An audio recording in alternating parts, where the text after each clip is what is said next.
Good morning, nungsiriba marubloising. Ngasi spring ge yukni. Do khadi ingi ko se spring ge yuk se dum ingi sai Canberra da. Ando kala lili se phasana salamingo white kala lili sing se.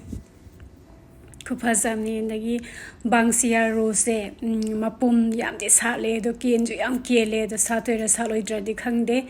Dakarigo matam da yam phasana sat by spring ju yawi do yam khara sata basu yawi do khara sat padi hore to sida makum khara sali sing je ango ba no mapom di gaino ne ai lak ta pome du kam kyam satoi no di khangde ndagi sin African desi ni ngap sigi masu je phajabane magenta machu hai ba kanam hai bane si se pink de khara dark ocean masu do ade ne khu phajab ni si se Data desi me am malot la sali singo to manung si daloy na makonsala sali si phajatra andeki agi rose geranium ju sale asnu sa simenga kay dawri na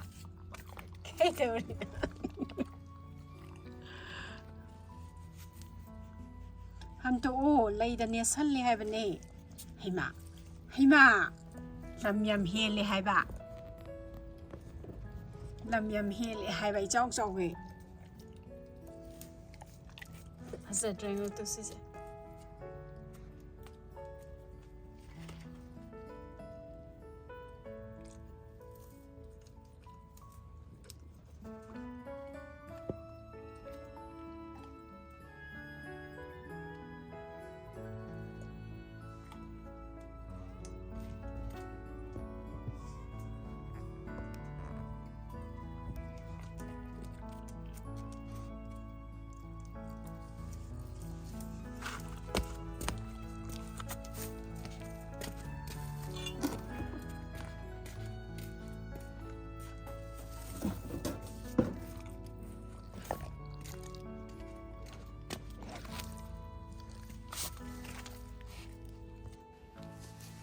Digi sina dwarf apple mapan singni khopa zamni si masu se khoyi pink masu su purana te ndugo white masu su na te khopa zamni yoto digi sina gi lailak ki manam na ngaure garden se manam khunung simni agi yum thangna bana su hange kari manam no gi garden nagi na mai ba manam se na hange ba ando sigi lailak sigi manam ne manam khunong sim ne satkai ei namme manam se agi garden se yam kanna sengdo khotok pasu ngamdre handakti thabak sindana sina azaleas ne yung masak sengo khupha jamne picture pikai mangon da sali ba lai mayam sengo yomsan gei sale azaleas loina sat pahorani atai su loina ma ai yana khada leiba azaleas singsu sina ai African desi double do ai mamangi da su han yib do ne yingo managa udagai pro koi kabo pokhai bado do maina ta kiri ina gai sale si desi je khupha jamne si videos lagi am ka henai chumna yeng budana hele phajaba yom gai sale adagi sina equilesia da si granny bonnet kawe si no equilesia da koi kurak tong no phandoga maslei dana ko adagi sisna koi tupi ma laga koi saina kondharaga satlingi da mana kondharaga pale the granny bonnet ka waist da blue masugi je mamang sahi da pick pa pambi ma tha bane do hingadra hingoidra na khanji ningjing mangjing na lai bane do handak yam phasa na sale khuphaja sengo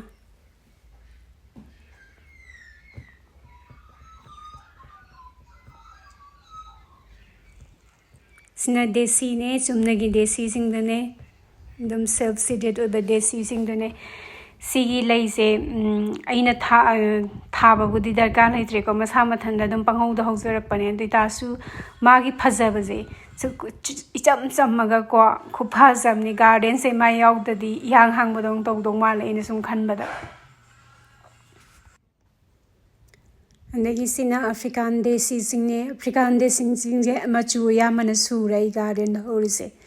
pink white blue purple maroon color loina ma yamana loin sure mamang da su paigi hori nagi maning sina maning da hoba African desi singne si masu je ko pa zamni ngoto matai sina pink way da na duga mayai sina white adagi mo maroon color sina mo mayai sina kitang kaya to isi happy se kupa zamni si se nungsagi mangan sina ko lai mana sina yeibagi machu se kupa zamni se mit ke thak lawe ndagi si ju African desi ne si machu se ina loi phoidat khareba ando phoidat khibdagi kitang lemhauba hai tare ko matek amkang lemhauba ne ando aini yungjan laga thambane ba kaino da autumn da ando hujik sale to aidi si robo ningrom ne loi mang ta khrobo ningrom ne si masu je ando machit amne hing leirame sidagi mung sandorak pasne mathang sahi da mu si gamla se pung yo madam ne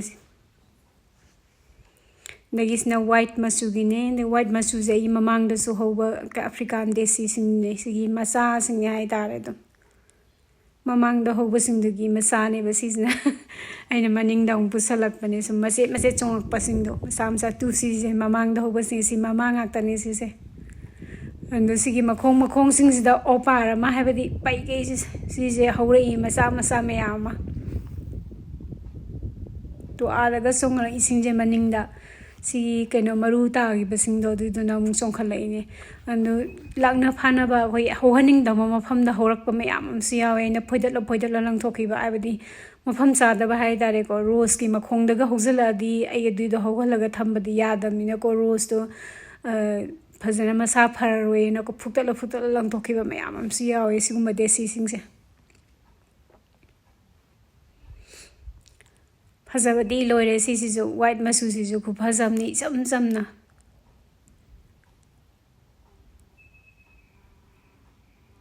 hazatrengo masakse ayuk se smaina ko ai garden da kuisa salaga smaina sum lai singse amam mana ga se ai phakto ga yam yengal leba to minna dom ando mina di kai khalangani ko akoi awubana ke kalanga da khangde ko kai lekai na aidi yeng yam nungai ba smaina adum kucha salaga nagi masi da garden salam ba leije phakto yeng yam nungai ayukumba nungdang wairangumba koigi ayuki sa nung thakdringai gi degi nungdang wairanggi koi thabaka halaga duguma numit ke tadringi matam suguma matam se si yamna kocha chat gale garden na kaim tawda tarsu dum ko yeng ba kasin ko ya andagi sina Dutch iris si ju ngou su sale egi khara sisna blue masu ne dark blue masu do moising je phadi phajai adu yam kuina di sat pa leina te ai tare ko lailak sina mamang da hoba I lailak ne Sisu manam khunung siamne sigi lailak se ai imanabi gi yumda lailak pambi upami ma hoeba dagi matek ama thega thagi bane sahi ahungi mamangda do mamang sahi bo satta bane si se handak tiam phasana sale si se mayom somda ge sina gazania singse sisu yamna senaba wada balai singne hai tare sing chaidrasu andagi yengasu yengchalasu yengchandrasu dum chahi kudingi soidanaba dum satcha blai ne mase systematic maintenance am lai hai tare sigumba lai singse desi gumba gazania gumba yengusina maron masune phajatra nagi sina ije yukisa loline ngasidi sangom hapaga lon gena nagi Singhara pe sangong ghara hizale nagi sisna green cardamom do amani sikai raga hapsale sing suraga hapaso hawani dunga si singam de lajaram dre singer लई होरेन उटी थोंगबदा हापना वोयना थम्मगे नै थम्मबने दगा bread toast सिमा दम परपर दम चासल्ले the कईगुंबा अइना चथोकदब नुमित ओइतादि को bread toast का चाबगा मतंगा इसंग पोंते दम अयुंगंता से दम खरा संगोंग खरा तौरनी दुदुगा ओट खरा हापसल्लनी लफोय खरा हापसल्लनी दु परपर चारगा दम चटपा ngaktane yamana अंदो युमदा लेबा नुमितदी चा नुंग लोलगा माइना ब्रेड टोस्ट का सेमगा खरा चाबा फंगे सिगुंबा से नततादि हाथु हाथु तौना यामा ngaktane नुति नगी अखोई इचिननाव खरना आई कमेंट सेक्शन दा हैबदो आई हस्बैंड जु ngali के चाबरा ना कांगसोय थोंगबदा आई हस्बैंड ngali के चादे आइना सो हाना हाइहुदने ngali गा हवाई जागा सातेना अतई तई अतोपा इंजांग नापी लोइना चाय हैबदी उटीगुंबा कईगुंबा लोइनमक चाय दुगा हवाई थोंगबा कई लोइन चाय अंदगी सिसना ऐसे कनो मशरूम ओपारम लई हाय तारे कोगी मांग बना हाला दबको थोंगदुक तादी अंद थोंगागा थमदादी फ्रिज थमए अदुम मोइना लौथोक अदुम चानिंग मतमदा अदुम चाबा याय दुदुना आई थोंदोकेना थोंगबनी उटी थोंगदुनेसिदा अंदो थाव खरा हैरे दगी तिलो खरा हा ngौरे लगी जिंजर गार्लिक पेस्ट खरा हापे अदुगा आलू से नहा ngौबीरे मशरूम दी थुना सु मुलिंदना को अदुना आइना आलू सिगा तिलो सिगा हाना ngौबने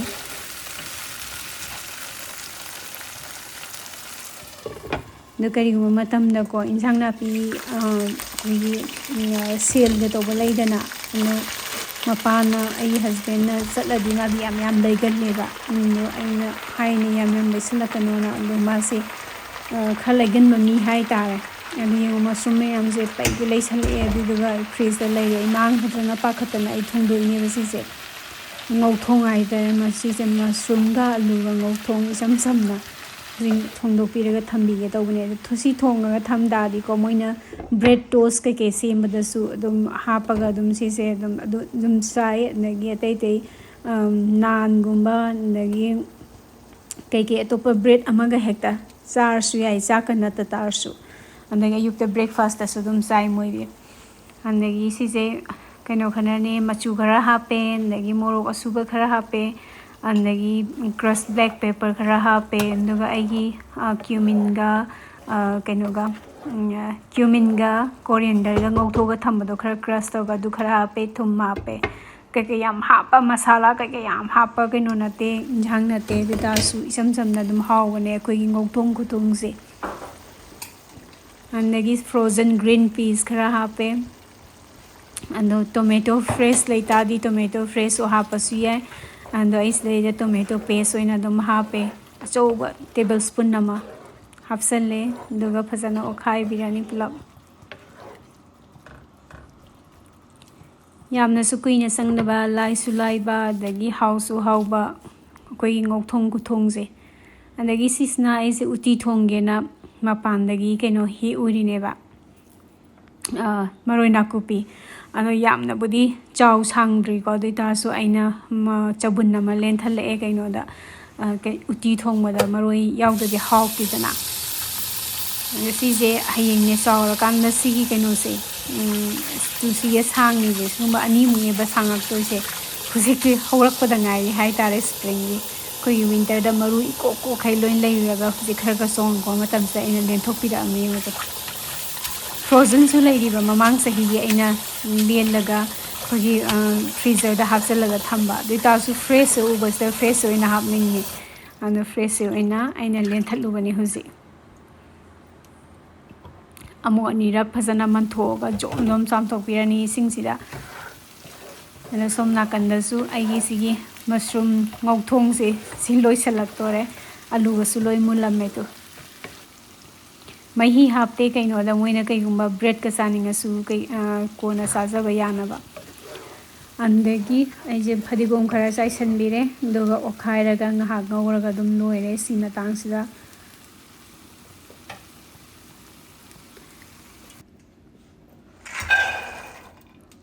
दगी सिना आइजे उटी थोंगे नंगरांग नुंदांग आई मंगन खरा तिंगंगा थनमबने uti se khara yam thonge koi